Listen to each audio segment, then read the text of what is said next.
Pregame.com.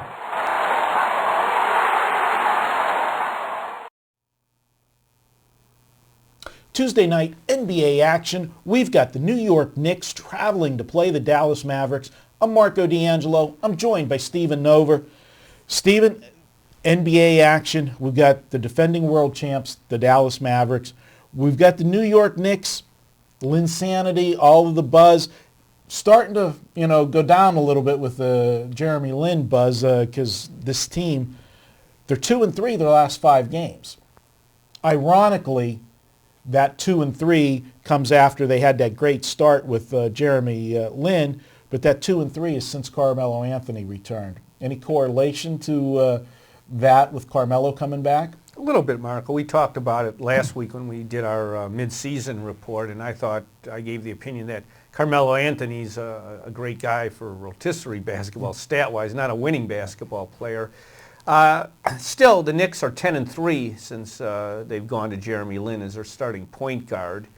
And Dallas, though, hasn't been playing well. Maybe that situation will get rectified with Lamar Odom returning to the team. I think he caused a distraction, and they just hadn't been playing well in all facets.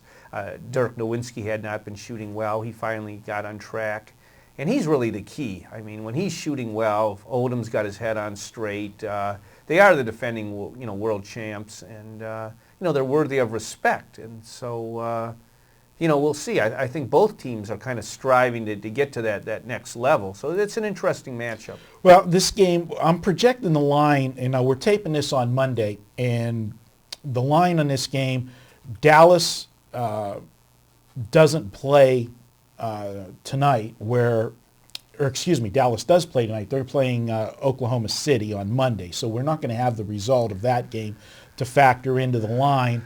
The Knicks will be playing check my notes here, sorry about that.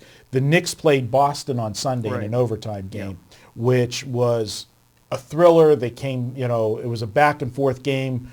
Rondo had best game of the season for him, and it's funny, he has his best game of the year whenever all of the trade rumors are starting to circulate. Well, those are just ridiculous trade rumors. I know we're kind of getting off the subject here. How could the Celtics trade Rondo?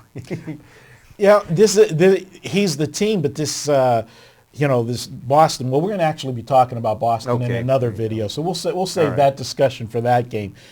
I'm projecting the line 7, and the reason I'm projecting it 7 here, Dallas, like you said, they've not played well in their last 4 games. Going into that Monday night game at Oklahoma City, they were only 1-3 in those last 4 games. Prior to that, though, Dallas had rolled off 6 out of 8 before the All-Star break, and then they come out of the All-Star break 1-3. The thing that I noticed about them in that 1-3 stretch, 2 of those 3 losses, and you talked about Lamar Odom and distraction and not being there, not playing well, and that. This team just got crushed on the boards in 2 of those 3 games. They got out-rebounded in 2 of the 3 losses, one game by 17 and the other game by 18. I'm sorry, if you're you're that much of a deficit on the rebounds, you're not going to win basketball games in this league. Well, I agree, Marco. That's why I don't think Dallas is nearly as good as they were last year when they kind of snuck up and won the championship. They lost their defensive guru coach, Dwayne Casey, went over to be the head coach at Toronto. They also lost their big man, Tyson Chandler, a guy that did a lot of dirty work and an excellent rebounder and a shot blocker. Oh, guess what? He's with the Knicks, facing his old team.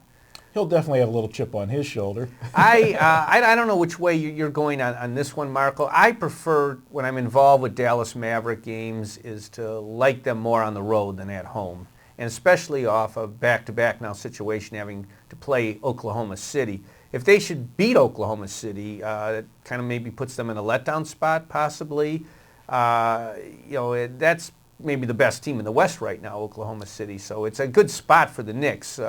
They are off an overtime loss on Sunday, but they do have the day to travel, a day of rest.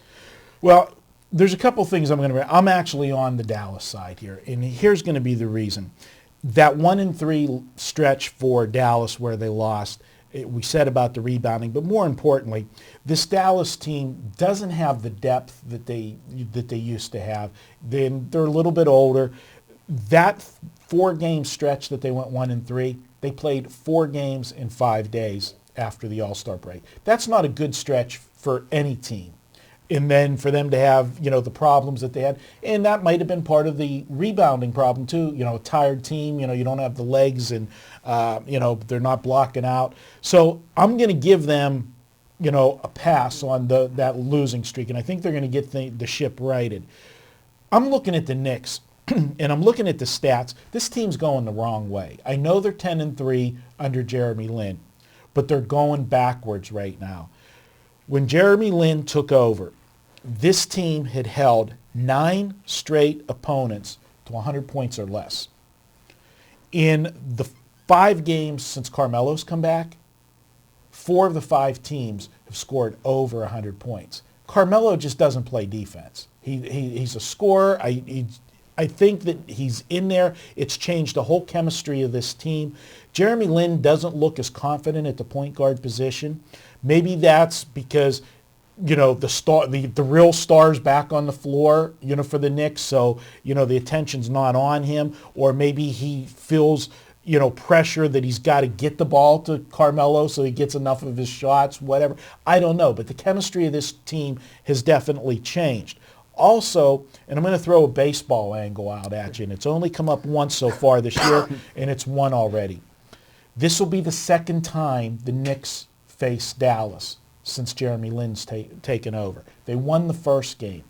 One other time this year, they played a team for the second time with Lin in the lineup, and that was the New Jersey Nets, and they got toasted in the second game. I think, like in baseball, one of my favorite angles is take rookie pitchers first time around the league because the teams don't know them. They don't know what to expect. They don't know their tendencies. It's the same way with Jeremy Lin. He was new to the league. Now as people start watching him, they know that 90% of the time he goes one way with the ball. He doesn't go both ways when he's driving. And they're seeing his tendencies. And I just think that this team, with the hype, all this stuff with New York and everything, I think we're getting value now with Dallas. And it's not often that you could say the world champions are going to get value in the line. Mm-hmm. But I think there's still too much of overemphasis on Jeremy Lin and the Knicks, and they're not playing the same that they were 2 weeks ago. And I think this number's short, and I think Dallas gets the job done. Well, you can also spin it where it's a revenge for Dallas. They were beaten 104-97 at Madison Square Garden by the Knicks on February 19th. Mm-hmm. Lin had a monster game, 28 points, 14 assists. Right. So, that's a pretty strong game.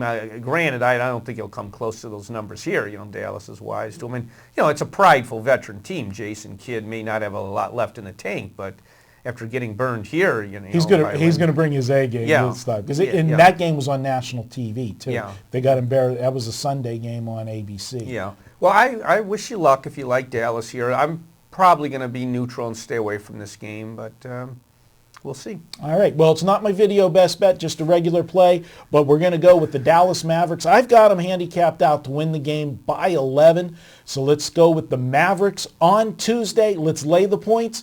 Take Dallas.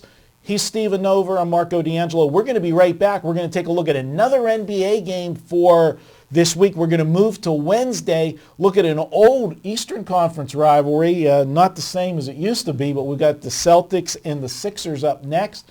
And don't forget, carry on the conversation at pregameforums.com. You can check out show notes and ask us questions. We'll stop by and answer your questions.